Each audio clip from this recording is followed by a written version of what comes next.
안녕하세요. 미나주방입니다. 오늘은 명절에 남은 야채와 김치를 활용해서 시원하고 개운한 재물국수를 한번 만들어 보겠습니다. 먼저 호박이 있어서 호박을 사용하겠습니다. 채를 이용해서 썰겠습니다.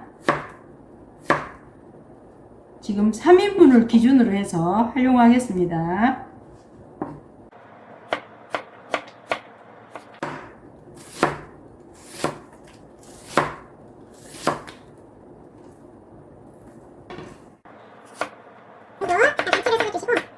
버섯을 썰겠습니다.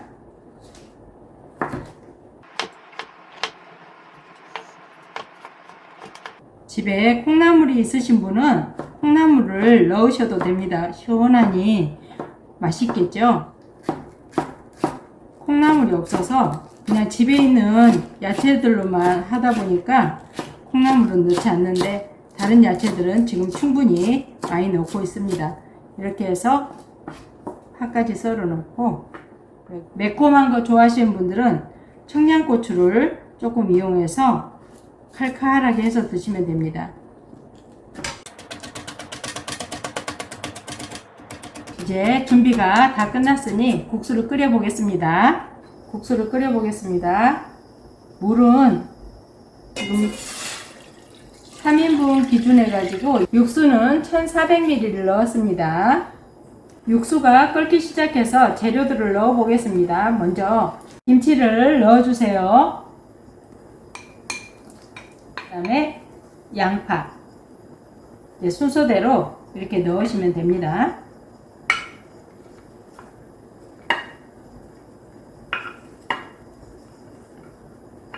야채가 정말 많이 들어가죠. 그래도 야채를 듬뿍 넣어서 이렇게 먹으면 속도 편하고 너무 좋더라고요.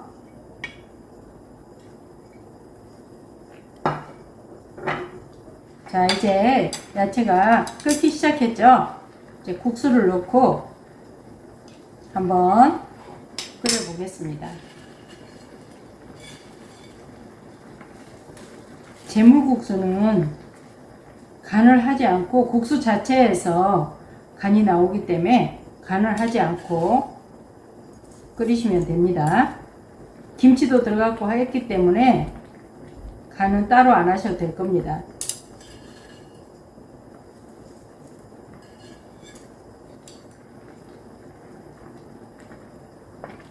마늘 한 스푼도 넣습니다. 고춧가루도 조금만 넣겠습니다. 한 반 스푼.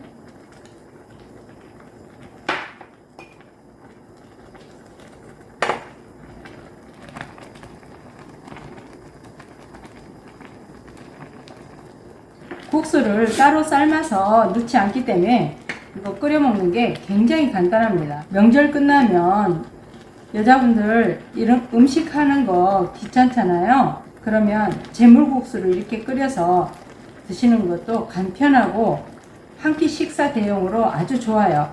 한번 해서 드셔보세요. 이게 소면을 넣었기 때문에 거의 다 되었습니다. 이제 여기에 마무리로 파를 넣고 팽이버섯, 청양고추 넣어서 마무리 하겠습니다. 마무리로 참기름을 살짝 한 스푼 돌려준다 생각하시면 됩니다. 재물국수가 완성되었습니다.